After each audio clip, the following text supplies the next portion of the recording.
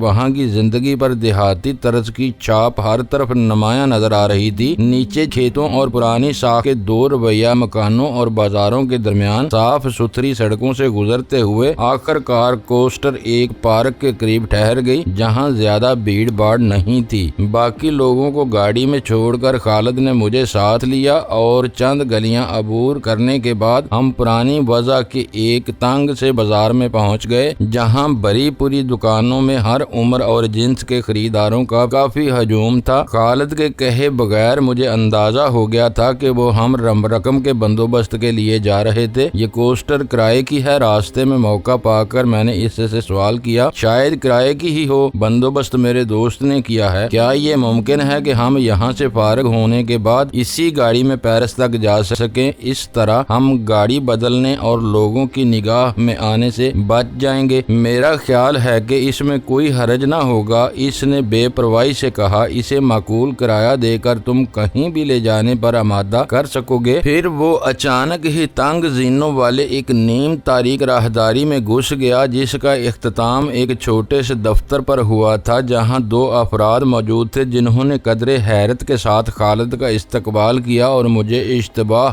آمیز نظروں سے گھورنے لگے۔ یہ میرا ساتھی ڈیوڈ ہے، خالد نے ان دونوں سے باری باری ہاتھ ملاتے ہوئے میرا تعارف کرایا۔ تمہیں اس سے خائف ہونے کی ضرورت نہیں کیونکہ یہ تمہیں لوٹنے کے لیے نہیں آیا ہے۔ انہوں نے نیم دلانہ انداز میں مجھ سے بھی ہاتھ ملائے اور میز کے سامنے پڑی ہوئی سال خوردہ سی کرسی پر بیٹھنے کا اشارہ کیا۔ خالد نے ان سے میرا تعارف انگریزی میں کرایا تھا، پھر ان سے فرنچ میں گفتگو کرنے لگا جو غالباً ان دونوں کے لیے زیادہ سہل اور قابل فہم تھی۔ چند منٹ کی گفتگو کے بعد خالد نے مجھ سے اپنا دیا ہوا چیک طلب کیا اور ان میں سے سن رسیدہ شخص کی طرف بڑھا دیا جو مہذب شیشوں والی اینک کے پیچھے سے کاغذ کے اس بیش قیمت پردے کا معائنہ کرنے لگا۔ سود کے $1000 کاٹ کر یہ بڑے نوٹوں کی صورت میں $3,74,000 دینے پر آمادہ ہے۔ خالد نے مجھے آگاہ کیا، سود بہت زیادہ ہے لیکن اس قصبے میں اتنی بڑی رقم غیر ملکی کرنسی میں کہیں اور نقد نہیں مل سکے گی۔ میں نے ایک لمحے کے لیے سوچا کہ جب میں پیرس ہی جا رہا تھا تو وہ چیک اگلے دن وہاں کیش کرا سکتا تھا، لیکن رقم ہاتھ آنے میں تاخیر میرے پروگرام سے میل نہیں کھاتی تھی، اس لیے میں نے رضامندی ظاہر کر دی اور ان دونوں نے اپنے دفتر کا دروازہ بند کر کے اندر سے کنڈی چڑھا دی۔ اسی کمرے میں کتابوں کے نیچے دبی ہوئی ایک آہنی الماری تھی جس میں سے ایک تھیلا میری طرف بڑھا کر سن رسیدہ شخص نے احتیاط کے ساتھ ڈالرز کے بڑے نوٹوں کی سر بمہر گڈیاں میرے سامنے ڈھیر کرنا شروع کر دیں۔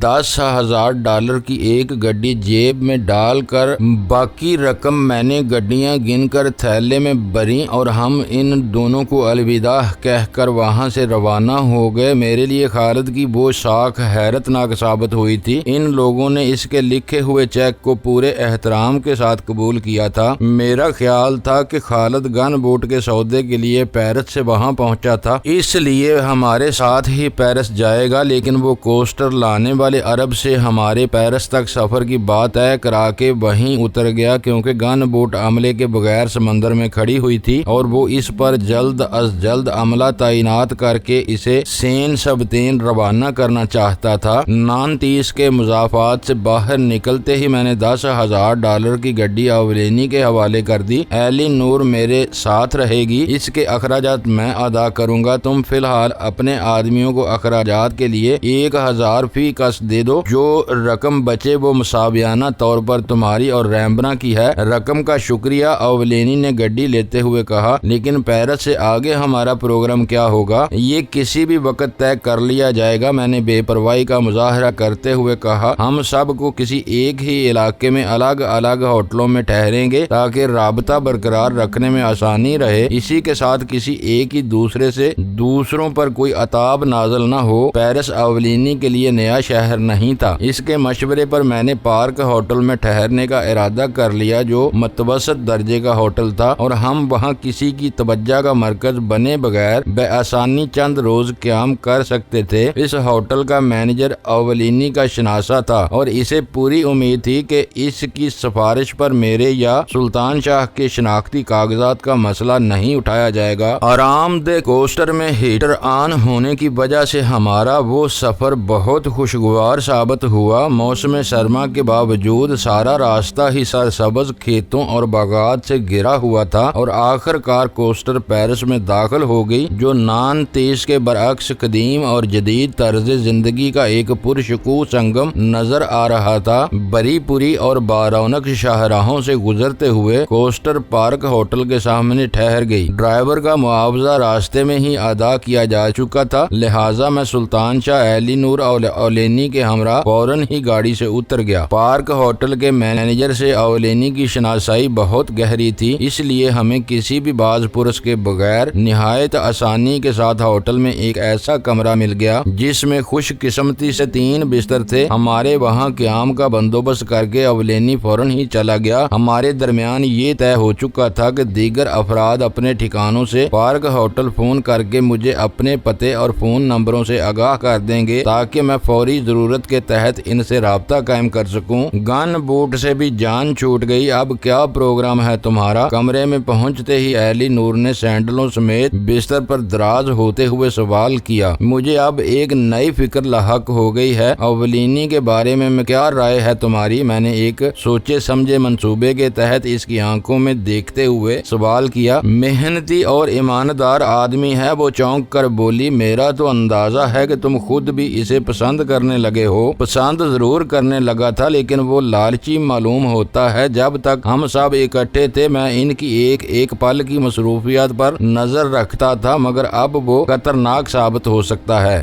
جب سے میرے پاس رقم آئی ہے اس کے تیور کچھ بدلے ہوئے نظر آ رہے ہیں۔ میرا اندازہ ہے کہ وہ رقم حاصل کرنے کی سر توڑ کوشش کرے گا۔ شاید اب تم کوئی نئی کہانی سوچ رہے ہو، سلطان شاہ نے اردو میں کہا۔ تمہارے تیور کچھ اچھے نظر نہیں آ رہے ہیں۔ میں سوچ رہا ہوں کہ اب اس پورے جلوس کو ساتھ لیے پھرنے کی کیا ضرورت ہے۔ میں نے ان سے کام لے لیا، اب وہ زندہ رہیں یا مارے جائیں میری صحت پر کوئی اثر نہیں پڑتا۔ ایلی نور ابھی بھی ہمارے کام آ سکتی ہے، اس لیے اسے میں نے ساتھ رکھ لیا ہے۔ تمہیں اس پر شبہ تھا تو پھر اس ہوٹل میں ہرگز نہ ٹھہرنا چاہیے تھا، ایلی نور بولی۔ یہاں اسے اپنی من مانی کرنے کی زیادہ آزادی حاصل ہوگی، ہم اسی وقت یہاں سے غائب ہو سکتے ہیں۔ میں نے مسکراتے ہوئے کہا، میں اسے اپنی طرف سے ہوشیار نہیں کرنا چاہتا تھا، پھر کیا پتا کہ وہ بھی دشمن ہی کا آدمی ہو اور مناسب وقت کے انتظار میں اب تک ہمارا ساتھ دیتا چلا آ رہا ہو۔ یہاں سے جانے میں زیادہ سے زیادہ 1 دن کا کرایہ ضائع ہوگا، لیکن سوال یہ ہے کہ کاغذات کے بغیر پیرس میں ہمیں کون پناہ دے گا؟